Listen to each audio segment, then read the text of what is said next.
This is Tracing Trust, a short series on media authenticity infrastructure, what it is, why we need it, and what could go wrong.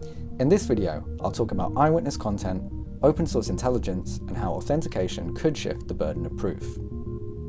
Ever since YouTube made it easy to host video online, and smartphones gave us all a portable camera in our pockets, we've been living in an age of user-generated content. User-generated content, or UGC, is any media uploaded to the internet by unpaid contributors rather than professionals.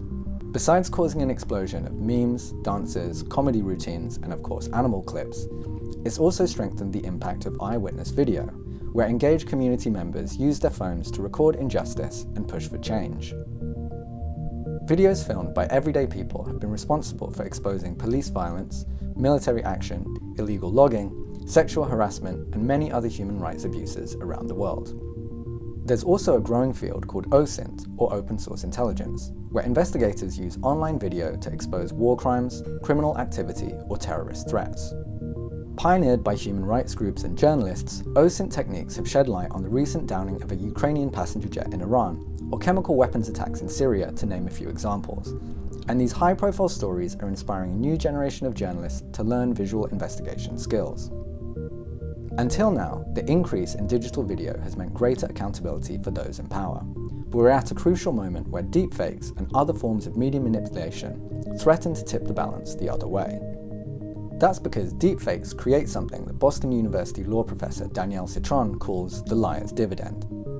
Basically, just knowing that this technology exists in the world already benefits unscrupulous people, because it gives them cover to claim that any video or audio exposing them is a deepfake. This claim in itself becomes news, and in reporting on it, journalists unintentionally reinforce the idea that there's a doubt over material that shows the truth. As the technology behind deepfakes becomes more widespread, everyone from professional journalists to everyday people will face more pressure to verify the media that they produce. Instead of the subjects of incriminating videos needing to prove that they're false, the burden could shift onto video activists, citizen journalists, and human rights defenders to show that the content is true. And while the new range of verified capture apps and media tracking systems we saw in the first video will help to give an extra layer of trust, there's a danger in creating a world where media content can't be believed without them.